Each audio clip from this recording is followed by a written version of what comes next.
Hello, everybody, and welcome to another episode of the System 2 podcast. Today, I have the pleasure of speaking with my friend, Demian Costa. He's got a very interesting background that I'll let him dive more into. But long story short, he started his career as a Navy SEAL in SEAL Team 6.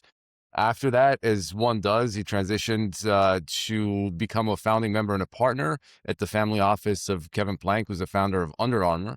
Done a bunch of other things in between. He's now an advisor operating partner for Camden Partners, a leading private equity firm that focuses on growth stage companies. So, Damien, love to start talking about this, but yeah, welcome to the podcast. It's great to have you on. Awesome to be here, my friend, and it's really, really good as always to see you again. So, yeah, tell me your story. Maybe take us back to that, your childhood and how you ended up joining the military. Yeah, I mean, it's the gray is hopefully you can edit out some of the gray, right? The childhood's been a few years, but yeah, listen, I grew up in a military family, a long lineage of folks that served in the military. My father served in the Navy in the aviation arena. His father served, my father did 20 years and retired.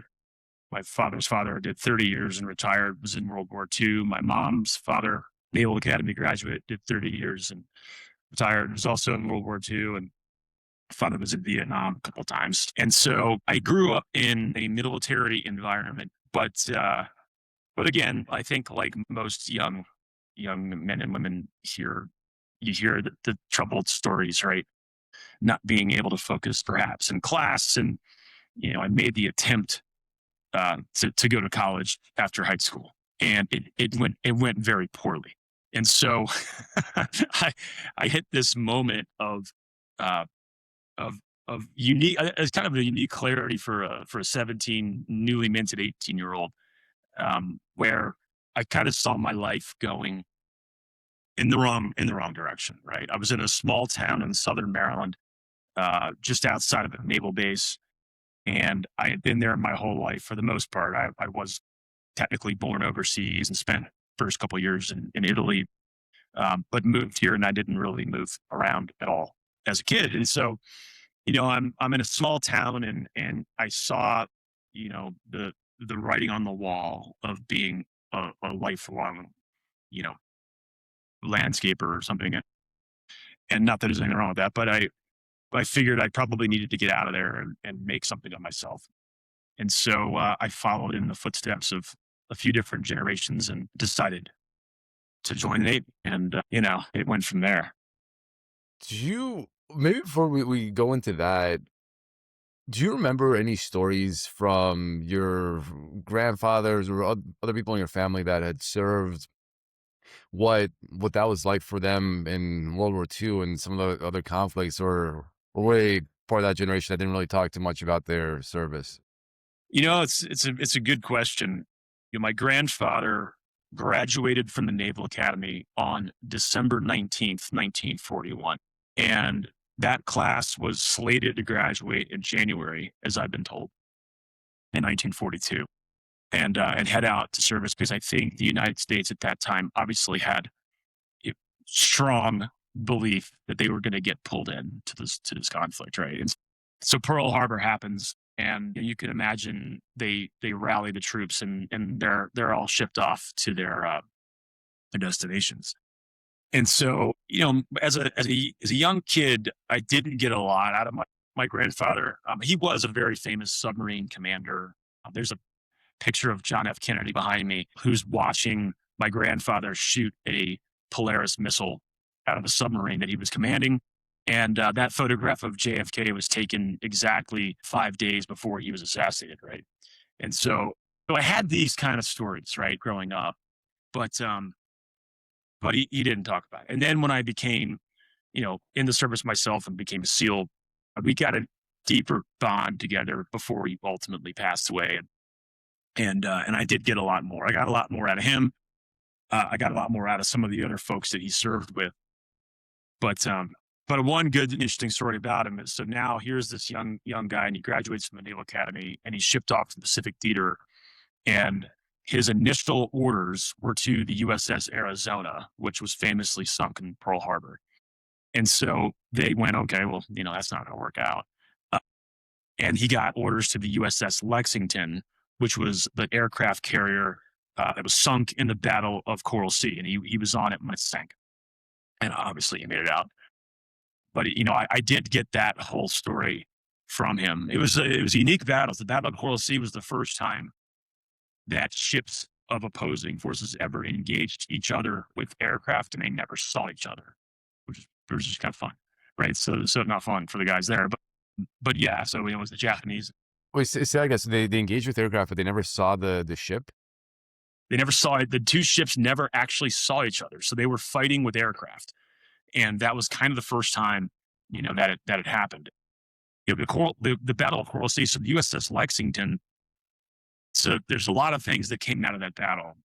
One, they learned a lot about what we call fire tight integrity on a ship. When they have fuel lines that can cascade explosions between bulkheads, bolt sections, and they didn't have a great system for explosions, right? And so the ship got hit, and then it slowly started to blow up, and then eventually the captain made the call to abandon ship. And my granddad didn't talk about that much. I mean, I think they lost a decent amount of people obviously in that effort, and guys were trapped below decks and all the things that you would imagine. But he ended up getting off of it, and then How? scrambling back to marry my grandma. What was that like? Did some other ship like came to They get did. them, or They did. They pull a ship alongside. Some guys climbed down the cargo nets. Some guys jumped in. There's a few photographs of this sort of moment when the ship is on fire, and then that same ship backed away once it was offloaded, and they sent a couple torpedoes in it to get it to the bottom quickly. So it wouldn't just sit out there and burn. So yeah. And my granddad told me a story about playing bridge for 24 hours straight. He loved playing bridge, the card game, and he played it 24 hours straight, the whole transport back to Hawaii or wherever they were going to get, figured out to get back to the States. And so yeah, yeah. So wait? But they still hang on. So like we torpedoed our own ship that was sinking, and was part of that because you were saying like some people were trapped below deck. Was that and they're I don't know. suffering sooner? Or was it like what was the Yeah, rationale? no. I think it's a good question. I don't know that I have ever asked, but I think that they had done. I guess they had probably done all they could, right? And then they just didn't want it to sit out there and burn. And so, yeah, I mean, it's probably a piece of history I should go back and read about. Like, why the heck did we? I know we torpedoed it. We know we sent it down to the bottom ourselves. I know it was burning. Huh? Yeah, maybe it was a mercy mission. I don't know, but we should. Interesting. It's a famous Did you, battle, so I'm sure there's plenty of information about it. did you know? And I'm curious. Like, okay, so the ship starts blowing up. And, the I'm assuming these were the Japanese, right? That were attacking Yeah. us.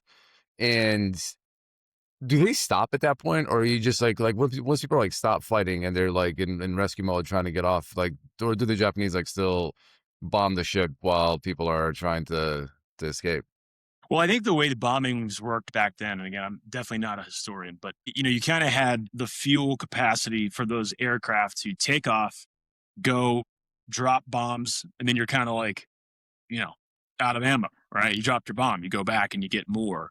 And so they would kind of come in these waves, and what the ship would have to do. And my grandfather was actually a gunnery officer, so he was on the big guns on the deck shooting the planes down. So you'd have a wave come, and then it would be over, and then you'd have a lull, and then they would come back, right? And you knew they were Mm, coming back. And by the way, we were sending our planes over to bomb them too, So, but he told, there was these tidbits, right? Like he told me the story. The sinking was so slow that he's like, he had time, and he would say these really random things that later on in life you kind of understand, but at the time you don't really get it. And he's like, the order to abandon ship was given, and I went down to get my dress whites, right, out of my bunk room. And what he's really saying is they all thought they were going to get captured, and so you put the dress whites on, so they identify as an officer, and you know, and it's like it's those little things, right? And so yeah, it's wild. But yeah, so Okay, so you have a famous grandfather that was successful in the Navy. yeah, Your dad also served, you said, in Vietnam. And then there you are as a kid that is trying to figure out what to do with his life. yeah, And tell me more about that decision when you finally decided to enlist. yeah. I'd gotten into a decent amount of trouble, and I'd gotten arrested, and I had this moment where my dad was and I had still both my parents. They're both around. They stayed together, but my dad was always a bit of a hand. He was never a helicopter parent, and he'll tell you that, to this day, right? And he he wanted me to kind of figure it out on my own. So it was very limited interaction of trying to really drive the screws and tell me what to do. And there's this moment where I got in trouble, and it was, the 50 millionth time. And at this point, I'd already agreed to go into the Navy. And the thing about the Navy is, or the military in general, is when you agree to, they're kind of lenient on things that you've done leading right up to the point where you agree to join. And then from the moment that you sign the paperwork and do all that to the moment you actually leave for boot camp, it's called delayed entry, right? And it's this sort of waiting period, purgatory, if you will, between agreeing to go into the service and actually going into the service. And it can be a couple of months between, when you sign up and when your, slot for school and boot camp starts. And they're less lenient about getting in trouble during that time, right? Like they're kind of like, okay, we're good. We get it. You're a, knucklehead, but like, you kind of need to pull it together for these couple months. Well, a bunch of friends had come home from college, got in trouble, a little drinking there and that. So I get arrested, and my dad pulls me aside and we go for this really cool walk. And it started to snow, and yeah, it's a little, a little emotional, but so I go for this walk, and like he kind of is silent and quiet, and he basically tells me in no uncertain terms, like, okay, like it's up to you, you know, like this is your call. Like I'm, you know, like all I'm gonna be able to do, right? And so, that hit me like really, really hard. Obviously, is this sort of, and it's like when people lead, whether it's a father or boss or whatever, and they're like mid a few words, right? Like the words that you get are good words, like, yeah, you want to listen to Yeah. these ones, right? So yeah, I kind of shocked me into this state of like, dude, he's right. Like, man, this is it, and for I wasn't even 18. Gosh, I was almost 18. And so it was this sort of like moment of clarity. And I decided, let's go, let's give it a shot. And I joined. That was it. And I mean that's so amazing, right? To have these, and I'm curious even from his perspective if he realized the impact that that talk will have on. It's just a simple walk, and it's not. I've been reflecting a lot on that. It's like, especially as a parent, like, is it the big grand gestures you do for your kids, or just as simple as like, "Oh, I'm gonna go take a walk in the woods. The snow's coming down, and I'm just gonna try to say a couple of things, Yeah. and hopefully they land." And sometimes they really do, and it ends up changing your life. Did. It did. It did. I mean, you know, like that was, if he had never taught me a single thing other than that moment, like that would have been worth it. Of course he did teach me lots of things, but that was And a then, big one. Yeah. yeah, no, the thing is, it sounds like, yeah, it sounds like the pivotal moments where your life changed. Yeah. I know we've talked a little bit about this before, but I'd love for you to say more about when you did get to boot camp and you're like, yeah, this kid that was a knucklehead getting into trouble, and things just like switched almost like instantly after Yeah. that moment, right? So tell us more about that. I had, as anybody, as I'm wrapping up my 40s here, and starting to kind of look back on the moments that I remember that feel pivotal, right? That walk in the snow with my dad is certainly one. Um, the And then the next one is, I'm in boot camp, and I'm like any, 18-year-old young kid. I like there's a girl I miss, and there's my family and my friends, and I'm like, what am I doing here? And you're getting up at 4 in the morning, and it's cold, and like it sucks. And the thoughts of like it'd be really easy to just say, I don't really think this is for me, right? And it was a wake up. I was on a top bunk. I'm in the middle of the barracks that you can imagine from the movies, right? Like bunks along two sides of a giant room. And I'm on the top bunk, and they come in and they're banging the trash can like in Full Metal Jackets, making all this racket. And and I swing my feet off, and my feet hit the ground. It's dark, and I'm just put my head against the mattress, and I am so tired. And I'm like, dude, this is it. Like, there is no plan B. Like, plan B is not plan, right? So either see it through or be a loser, right, for the rest of your life. And so now that one sticks with me, and I saw it through. Yeah, and I excelled in the Navy. It was great. For some reason, all of the inability to pay attention in high school, and I just grew up real quick. And especially when I got handed a gun, right? Like you start taking things a little bit more seriously. Yeah. So Yeah, that's yeah, interesting. Yeah, it's especially for people listening who are younger at the beginning of their careers, their lives, to think about that transformation. I think there's a lot in what you said about there's a guide that shows you the way, but then it's just you at 4 in the morning, like jumping out of bed, and you have to decide to do the best that you can. But then the other thing that I thought was really resonated is like when you give people responsibility, and in your case, it was that gun, and in whatever in our case, like office setting, just give someone big like project to work on, or you're yep, presenting to clients. Then all of a sudden, it's like, "Hey, it's just me. Like I'm gonna do this. I'm not gonna be the person yeah, just sitting in the back." taking notes. Yeah, there's something about like being entrusted with something serious that I don't know wakes people up to become more serious themselves. It's really well said, and in a great tie back to down the road as you think about connecting the lessons learned in service to the private sector once you're done, right? Whether that's a retirement or whether that's a stint in the service, right? That you did. For me, it was 12 years of my life, which was significant. Wasn't 20, wasn't a full block to retirement like the rest of my family did, but it was a lot, and I do think about that quite a bit. And it's really, you're right. I mean, when someone says stage is yours, you know, win, lose, it's it's up to you, right?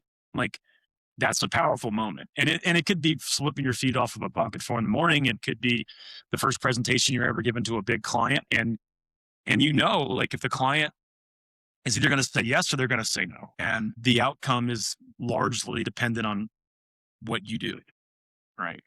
Um, you kind of at that moment learn like, okay, there's a lot being asked of me, obviously, but I'm also being entrusted with something because I've demonstrated some, modicum of success or some, modicum of capability to be entrusted in the first place.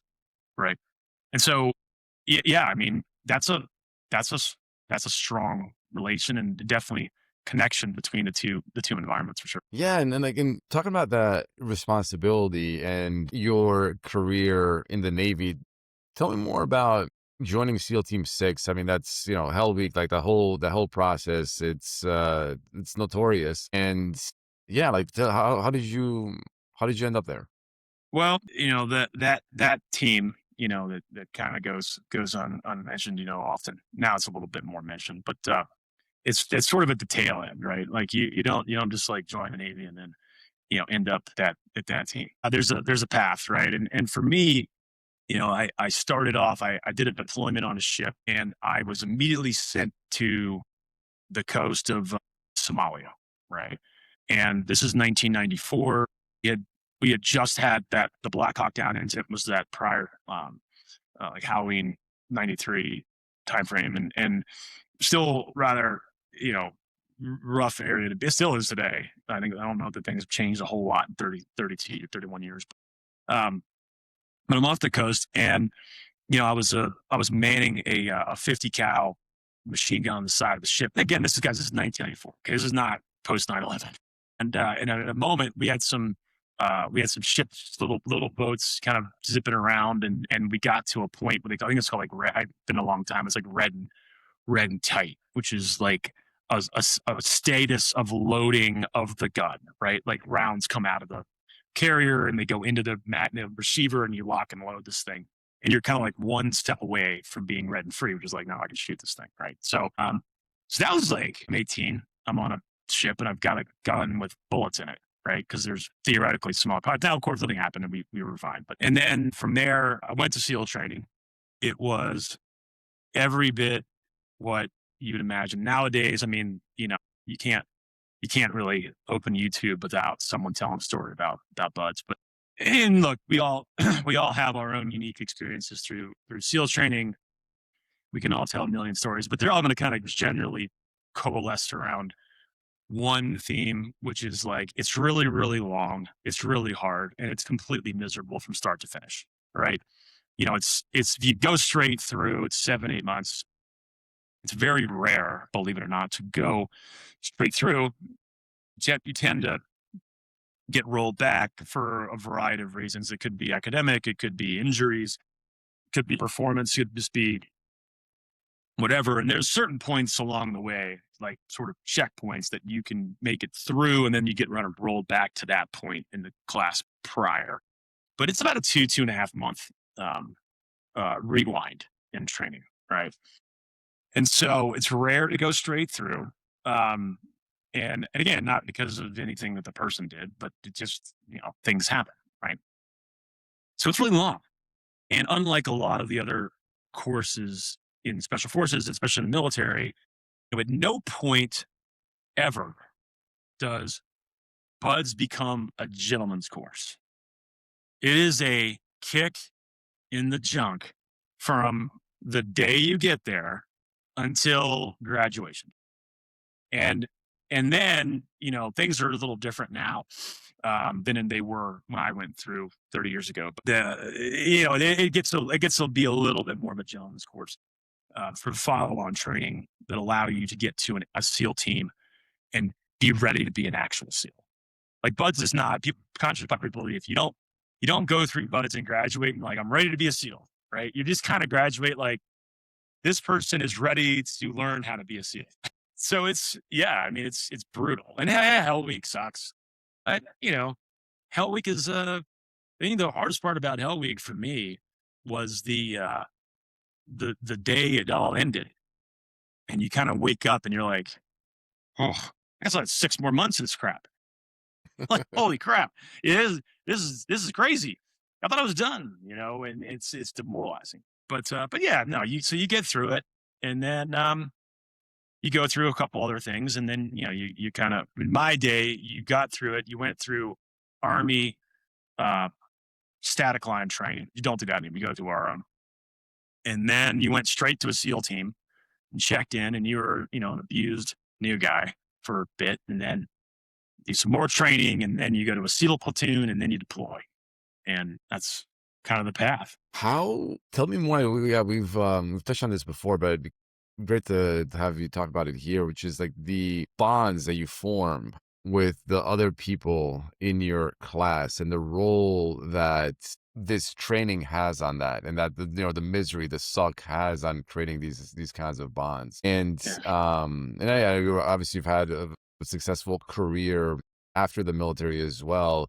And now I want to also get obviously to that and to tie those together. But I'm curious, at what point did you feel like you were part of that same team or brotherhood, and like knowing that there's going to be like further like selection before you get placed on the team? But yeah, what was that process of forming these bonds with these other people that were going through the same thing? Yeah, there's a very distinct breaking point, I should say, in training, and it's basically pre and post Hell Week, right?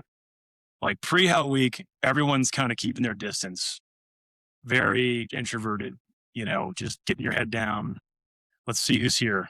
right? I mean, because in my class, we started with 164 people, 144 enlisted 20 officers, and by the time we got to Hell Week, I mean, we were down to 30 some.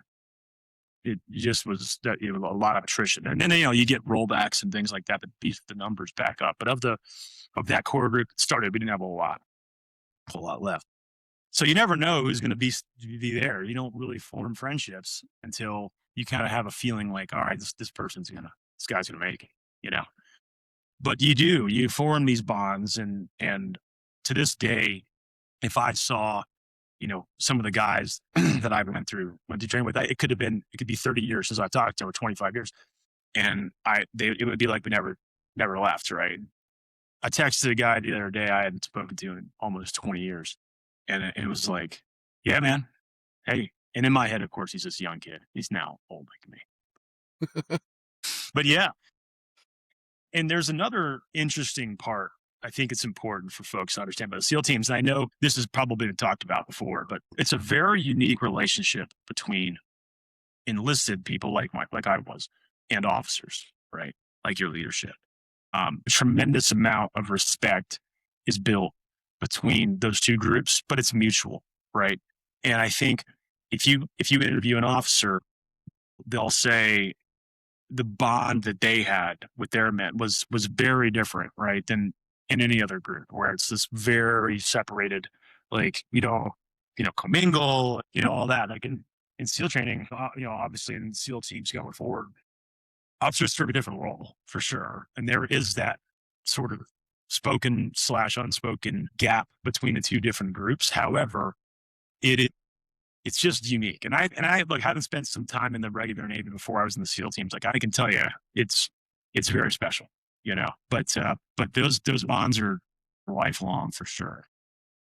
That's a really interesting point about leadership and how, again, the parallels to the business world and how you can make someone be a stronger leader. And it's not given that like any officer in the military has such a close bond with the enlisteds, but your point is that because you guys went through the same Hell Week and it was the same program, it's not like they had a different course, you were in the same thing, that then you have more, I don't know, like a closer friendship, like respect for those people, Yeah, even when they do end up going into the leadership position right afterwards. that's right.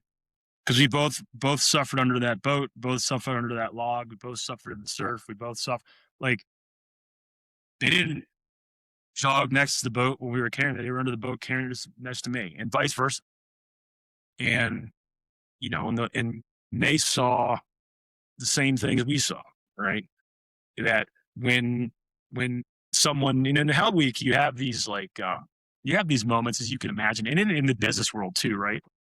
If you ever pull a couple all nighters for a project or something like that, right? You start to have your peaks and valleys, like your individual peaks and valleys of what you're mentally capable of doing, and we all have it. Like there's a moment where it's like, dude, I'm down, right? I need a cup of coffee, and hopefully there's someone next to you that's like, I could pick up the energy, I can pick up I can carry the weight for a minute. Usually, they do it, and then it's like they're gonna have their down time. Like, hey, I'm not, I'm feeling distraught, and you're like, oh no, come on, man. So that happens very, very deliberately in SEAL training, right? Where the officer needs that. Like sometimes you got to grab them by under their arm and hold them up and like say, "I got you, man," and knowing full well that a couple hours of the following day, or they're going to do the same thing to you, man. Right? Like they just you do it to each other, and that happens enough times. You know, you you form that bond of like they got my back. They really got my back, right? And in the business world too, in years I've been in the private sector, the people that I know, like they got this, all right. Whether it's you know reviewing a contract or preparing for an audit or whatever, I'm gonna glance over it, but like they got it, you know, they got it. And you form those kind of trust bonds. It's boy, what a great place to work, right? Like when you have people with you that you're like, man, you know, she's got it, he's got it, we're good, we're good, it's cool. It's cool. So yeah. Yeah, and it's, I guess, beyond the trust. We were talking about like the people's perception of their bosses improves when the boss is there with them. Mhm. But what about from the boss's perspective? Did you notice a change in these officers afterwards compared to other officers that had not gone through this? Like, do they end up? Does it change how they then interact with their people? Yeah, I think for the most part, the officers tend to fall in a couple of two different camps, right? There's kind of like the guy's guy, and then there's the career guy, right? And they're both fine. And I'm not, there's pros and cons, right? You tend to start seeing the people like our other mutual friend, right? He's an officer, and him and I work together on a bunch of different things. Um, but like you could tell they're one of the boys versus the ones that say, okay, same trust, same everything, but you know, I'm on a path, right? Like I'm on a path to be a leader of SEALs and not I'm here to be a SEAL, right? And then you can kind of see those personality traits in different officers, right? And again, there is absolutely, in my mind anyway, nothing wrong with either one. I'm obviously we love the guy's guy officer, right? The pals around, and drinks the beers with us, and then others decide that they're going to kind of elevate a bit and be more of okay. My career focus is I want to someday be that you know that 4 star that's making the big call and go from there. So And how yeah. do how does that career officer, like, what does that mean in terms of their relationship with the enlisted? Hmm. Well, I mean, look, I wouldn't say that every single officer I worked for I loved, right? I mean, there definitely were a few that I disagreed with, but I think the relationship is still like if you're a good boss, you're a good boss, man, right? Uh, but the ones who you can see them kind of moving through the motions, right? Like I'm gonna do my 2 year thing here, then I'm gonna push for an OIC slot, then I'm gonna go to the Pentagon, then I'm gonna go back, and then I'm gonna get my AOI. Like you you kind of see that versus the one who's just like, I'm gonna stay here as long as I can and try to kick doors in right behind the guys that kick doors. It's just different personalities. Yeah.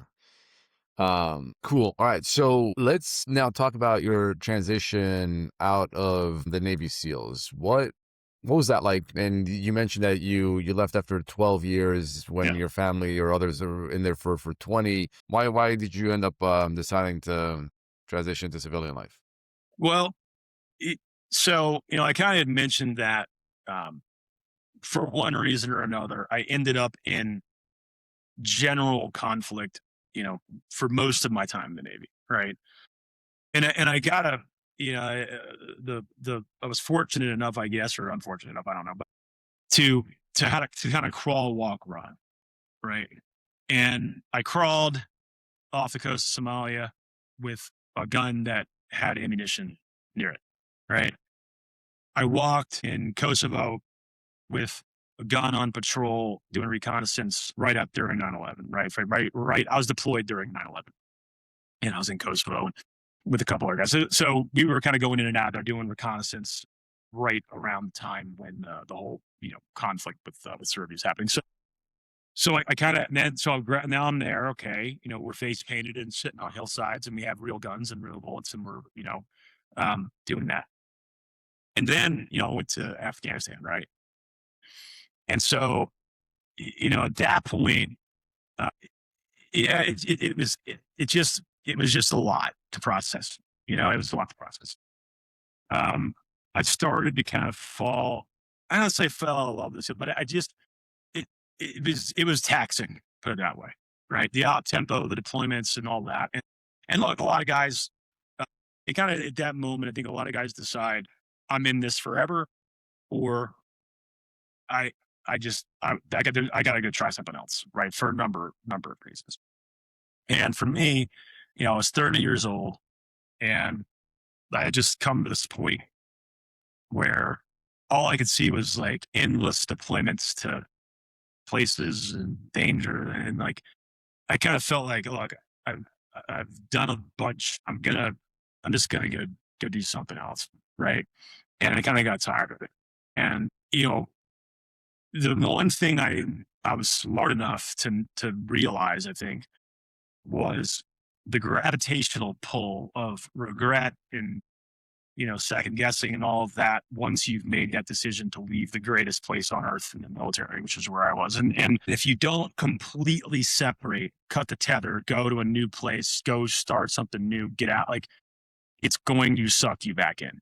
Right. And so, that kind of option of going to work for one of the three-letter agencies or going to work for one of the contracting groups and basically going back and doing the exact same thing that I was doing in the military, but for, a couple extra dollars a day.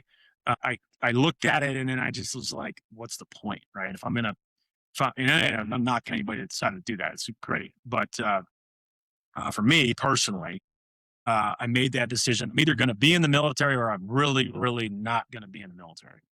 And I needed a clean break. So I went to a place where there were no other SEALs that I knew of, uh, Baltimore, Maryland. And my brother was there, and he had this idea of starting a company. Military was super generous with GI Bill to allow me and others like me to go and finish up my education, which I did. Took full advantage of that and graduate school and MBA and all that stuff. And just decided like I'm gonna honor those 12 years. I'm gonna think of it like a book where it's a volume in a series of volumes. And I'm gonna close it and I'm gonna put it on my shelf and I'm gonna look at it. I'm gonna have reminders and things like that. But I'm not going to dwell on it all day. I'm gonna start something new. And to the best of my ability, I'm gonna try to do it from the ground up, right? I'm not gonna come out and say, hey, everybody, I used to be a SEAL. Like, I'm going to do tangentially related things to that. Right. I decided to get into finance. Like, well, why not? So yeah. So I finished up school and got to know some great people and got some great opportunities and was able to jump in and just solve problems, which is kind of what I had done for 12 years. Right. So, Well, yeah. okay, so say more about that because you're in school. Your brother wants to start a company with you. Like, what's that 0 to 1? How did you actually go from being a Navy SEAL to like, "Hey, now I'm going to be an entrepreneur"? What was that like? Horrible. So I learned very quickly that there's a cultural smack in the face. My brother started now a very, very successful fitness training empire, right? Where he was very early into like targeted physical training, programmatic training, corporate programs. Back when weight loss challenges and smoking cessation programs that was corporate wellness, right? Like they 20 years ago kind of went through and started build out real honest like ROI driven systems for businesses to reduce healthcare costs, improve employee morale, things like that. And I was part of it in the very beginning. But the first thing that you kind of learn when you transition from the tip of the tip of the tip of the tip of the spear of the special forces community where I was, people can quit in private world, right? And they can take other jobs and they can not be there the next day. Um, and I learned a lesson about how to deal with personalities that are revenue drivers, you know, and so and so doesn't like to come in on time. So I like to go to meetings, but you know what? They're responsible for 7 figures of revenue. And so what do? Fire them. I don't know. I'm trying to manage through that. Right. And so it's not so simple. And there are personalities, and we all didn't go through a crucible to end up in this little sliver of the world where everybody to the left and right has been vetted and vetted and vetted and re-vetted, and really you're confident that they want to be there. It's now like, yeah, I got to keep people and pay them and be competitive and deal with prima donnas, and yeah, it was a shock. It was a shock. But yeah. And so no, that's fascinating. Like, how now that you've been doing this for over a decade in the private world, like how do you feel about all that? How do you feel about people that are just in it for the paycheck or dealing with personalities that you don't want to fire because they're bringing in a bunch of money, but you know in your heart that you should Yeah. because they're not good for the team. Versus like actually, like if you can control, let me ask you different. Like if you wanted to have an awesome team where it's less about the thing that the company does, but it's more about the people that you're surrounding yourself with. How would you design that to make it so that you don't end up working with assholes? I think it's it's a really good question, by the way. I think it's a little different for me today, right? So I'm now like 2 decades in. I started this at 30. I'm now almost 50. And at 50, I have a very, very strict rule because, again, financially, things will be okay. I just don't work with, jerks, right? Keep it clean. But I have a strict no jerk policy, right? Like I just don't do it. And so, I don't surround myself with them. I don't want to be around them. I don't want to enter in partnership with them. I've done that. And so, but when you're younger and perhaps just starting out and you're forming companies and you kind of want to like, look, I need to get to this level of success or this level of growth so that I can have the flexibility to be a little bit more strict on those choices I'm going to make for who I'm going to partner with, right? Like it's a little bit of catch as catch can early on, and you sort of grow into a much, much, much more selective group. And so, I think getting to that point and really framing your own definition of success or life, financial requirements, allowing yourself as much flexibility to surround yourself with the right team, even if I could be go out tomorrow, get a bunch of prima donnas and go and crush, the year or the quarter, but it's going to create tons of complex cultural stress. It's going to create a lot of, financial stress. So you do that and you're just like, or, hey, I'm going to enter into of my role, like a little bit more of a challenging investor partnership, right? Like, God, I know that capital would be great. I'll take it. And it's going to cause this huge uptick in growth, but man, that's going to be a crappy board to report to. And boy, I don't want to deal with that one partner. And, but you know what I mean? Like, that's kind of more of where it's at. So, for me, probably would have done that at 30. I won't do it at 50. Right. So yeah, yeah. Hopefully that answered the No, question. it's funny how how priorities change and some things, at some point you're optimizing for money or just growth and making sure the company exists, which is totally fine, right? Because if you're not doing that, especially in the beginning, it might not be around to then have the luxury of saying I'm not going to work with all these people. But at the same time, yeah, I never know if you end up having a great team from the beginning and you focus on these Super things to lucky. increase your odds of success. Your team's pretty cool. Thank you, Yeah. thank you. Got a chance to meet some of We've been your yeah. But family will help too, right? I was late to the game and family. My kids are young, I have two, and that'll look, if you're coming home every day super angry and frustrated and stressed and that's now like getting into your kids and wife, it's like, whoa, whoa. Yeah, let's just live in a smaller house. Let's like we can pump the brakes, man. Like we don't need this. This is not worth it. Life's too short. I think that helps drive it too, right? So Yeah, yeah, I totally agree. yeah. Okay, so you're working with your brother, and how did you end up joining Kevin Plank the right after that? Or what's that story? How did you end up Well, getting that opportunity? yeah. So we became really good friends. He's a great, great guy. He's a phenomenal, phenomenal entrepreneur, and he's an when you're one of those people when you're around him that uh you just can't help but just kind of like, man, dude makes me want to run through a wall, and I met him when he was younger. He's only a couple years older than me, and just gone How public. yeah, talk about that. Again, going from 0 to 1 is the hardest. 'Cause most people are, like how do you even meet someone like the founder of Under Armour, right? Yeah. How what was that story? All right. So it's really simple. My brother and I have this business. He is, obviously well known guy in the area, in that sort of Baltimore area.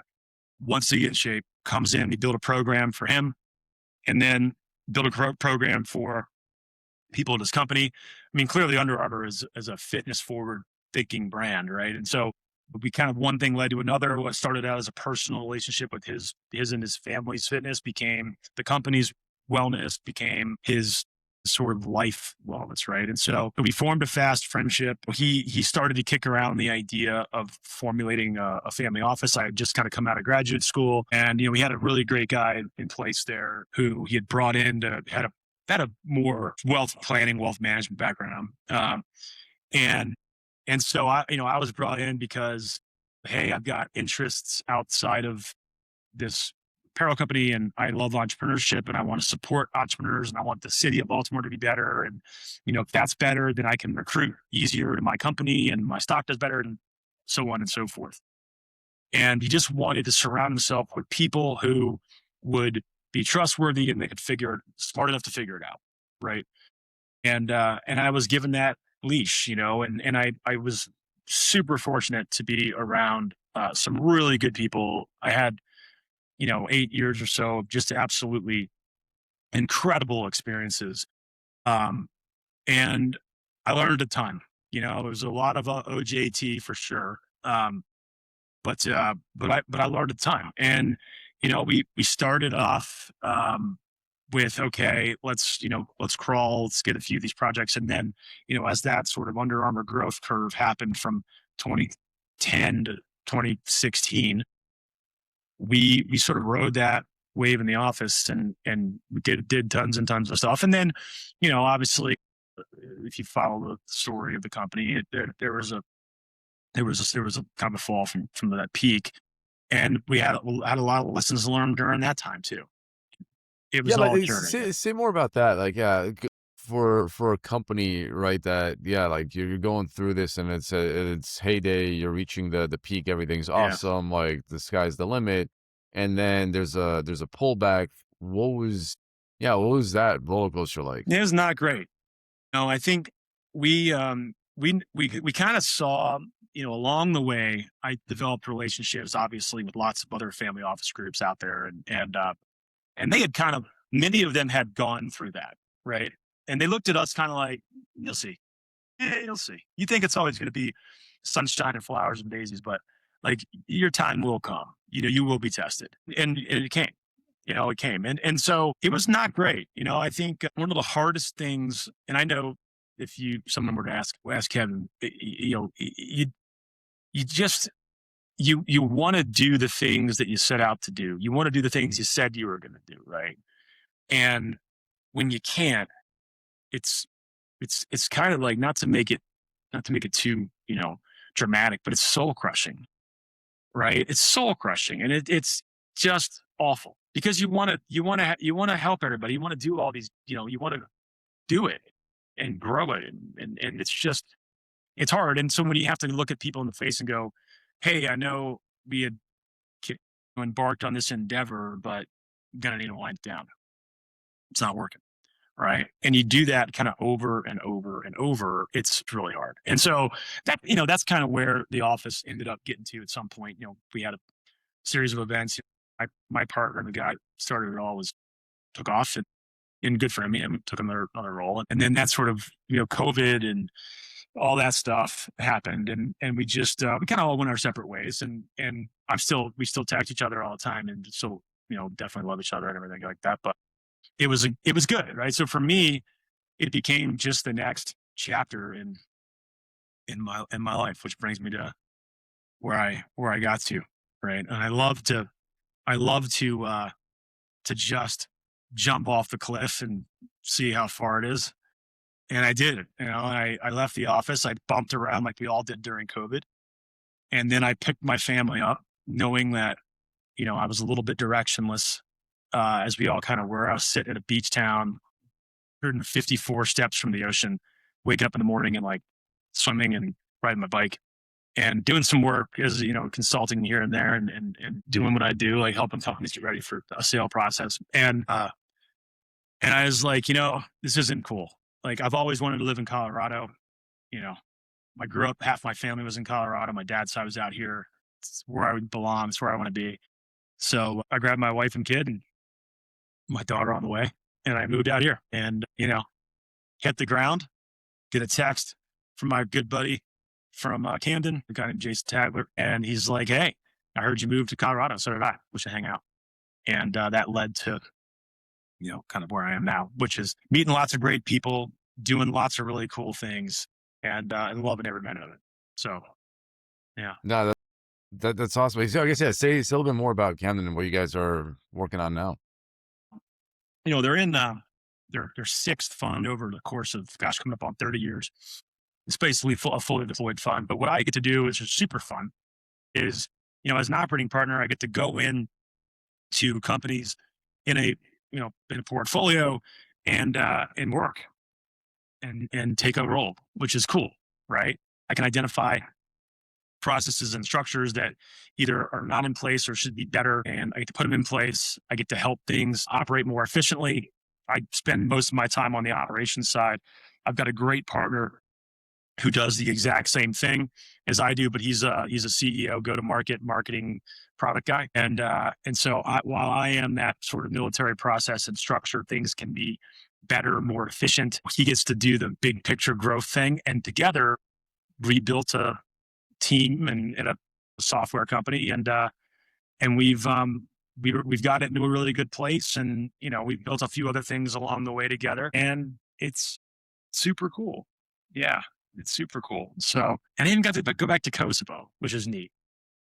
Yeah, say more about that. I know you're a board member for a company there, Yeah. and yeah, how did that come about? Well, I invested and became a board member in it. We were at this software company. We had to obviously outsource a ton of labor. We had some cost reduction strategies, things like that. And we were outsourcing to the typical markets, right? Like we've been doing for decades. And so, through weird happenstance, we ended up in a marketing relationship with an agency in Pristina, Kosovo. And the young man that founded it was, born there, had fled during the conflict, had returned, was like their equivalent of, think of like a Fulbright scholar, had gotten his MBA at Syracuse in New York, had then gone back and started a company. And he was doing really well. And so, we wanted to explore expanding more roles in marketing and sales and finance and more customer facing things and support, things like that. We found that there was a very compelling cost structure and a really compelling culture, right? And so we went over there and immediately struck up a partnership and started to hire people. And then that led to, well, can we hire people for other people? And so we formed a company called Outsourcy, which is Outsorcy.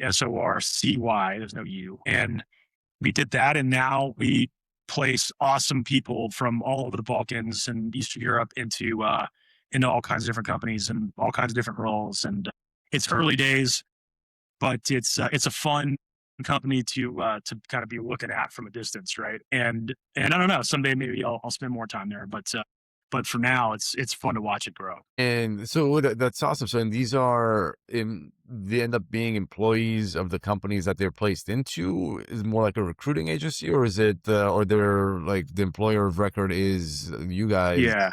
We're the EOR, but the difference is we really focus on building an actual squad, like a team, right? It's not meant to be a dark corner where you have someone answering the phone and you're paying them as little as possible and you don't know who they are. Like, that's not the relationship, right? There's a culture, there's an energy, and there's a belief that we're going to build an actual team, a decentralized team with leadership in a pyramid structure and a culture and all of that in a lower cost environment with good folks. That's the model. Cool office, super fun. You can go, you can visit, you can drink an 80-cent espresso and, have an $8 dinner still. And it is just so much fun. Kind of the last things I'll say is we've got there's a documentary that my partner worked on and I featured in the first episode, which is now out. It's called Scaling Across Borders. And I think you'd appreciate it given your background, but it's neat, right? Like it's calling attention to these environments where the world has a negative perception of it. I did this in Baltimore. I dealt with it, I've dealt with it a lot. And there's probably no greater disconnect between the global perception of a place in Kosovo and the reality on the ground. right? The reality on the ground is safest, coolest, most fun, less expensive, kick butt, driving folks. And the perception is war torn post, conflict. And it couldn't be further from the truth. So yeah, it's super fun, super cool. And we'll see. Maybe we'll come back in a couple of months. I'll tell you how it's going, but it's early days. Yeah, no, I'd love to. Yeah, I'd love to see that. I mean, it's definitely resonates. I mean, maybe we can wrap up on also tying to how we met. If I, besides like the details of this was like an awesome shooting event that was held on a ranch, but Mm, to me the interesting part about it is how to form bonds between people, especially as yeah, adults. And you and I have talked a lot more about this, about yeah, doing some crazy like land nav in the middle yeah, of the night with people, and especially in the civilian world. Like if you want to be in a company or an organization, whatever it is in life, to find your people and to create, engineer these experiences. It requires work. You can't just expect it to be like, I'm going to bring a bunch of cool people and everything's going to be fine. It actually requires a lot of work and a lot of thought to do this. So maybe, yeah, we can end on your philosophy on that yeah. and what it takes to build these awesome, like cohesive teams. I would be remiss if I didn't tell the quick story of how we actually first met. There's a course where, you know, guns are involved, and it's not a it's an aggressive, fast learning kind of course where, there's a lot of trust places, a lot of oversight, and a lot of safety, of course. But there's big boy rules, right? I mean, you're dealing with things that can cause large amounts of damage if handled improperly. And as someone who had never placed their hands on a firearm before, in you to win the competition against guys that shoot every day and every weekend was shocking to me. I'll never forget it. So that's really for me, the bond between you and I is like formed there, where someone that just like takes it in, can process information, and then can translate that into action was so cool to watch. And I'm always telling you a story not to make you feel like really great, but because that is the thing we're trying to extract out of everyone that comes there, right? So what we're talking about is a group of us former SEALs have reconnected after many, many years of serving in the exact same place, at some of us at the same time, some of us at different times. And we formed a fun partnership with a really cool ranch here in Colorado.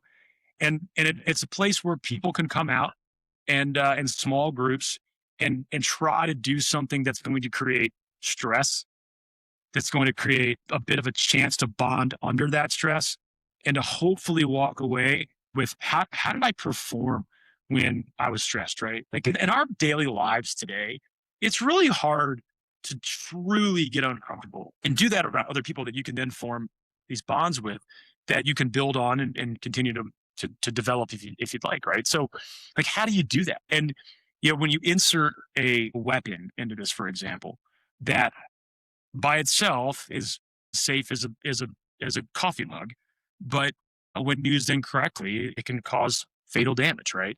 And so when you're applying pressure and timing and being out of breath, and like it pulls people out of their comfort zone and allows them to see, how am I going to react when, like, I'm in a car crash with my family and I have to get out. I'm like, oh crap, people are bleeding.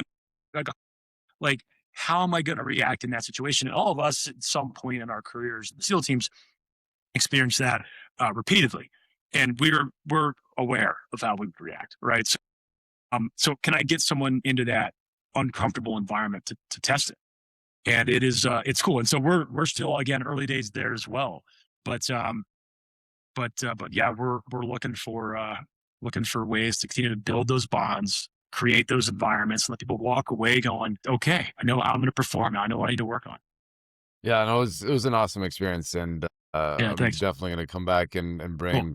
bring more friends to do it. But it was crazy. I mean, I'd never touched a gun before. I'm like this New York City vegetarian that shows up on a cattle ranch in Colorado to shoot a bunch of It's guns, so much and fun having you there, man. like it ended up being amazing. So And cool. yeah, and it's the things that you'll end up like remembering.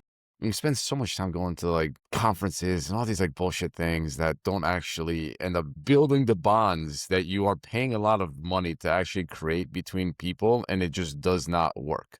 Yeah. And yet, yeah, you do something completely different. There's something about going back to being in nature, being surrounded by other people, doing something that's definitely like stressful you've not done before. And yeah, you come out of it like, oh yeah, that was a really, really cool experience. And I'm glad you thought so. you end up, yeah, closer to people you've done that with. So I mean, yeah, thank you so much for chatting with me today. This was great to hear about your story and all the pivotal moments in your life that took you from that kid without direction to being the tip of the spear in the military to then doing amazing things in the investment world. So Thanks. yeah, thank you so much for sharing that with us. I'll do it again anytime, my friend. Always good seeing your smiling face, and I can't wait to see you in person next. It's gonna be great. Yeah, man. All right, brother. Be well. All right.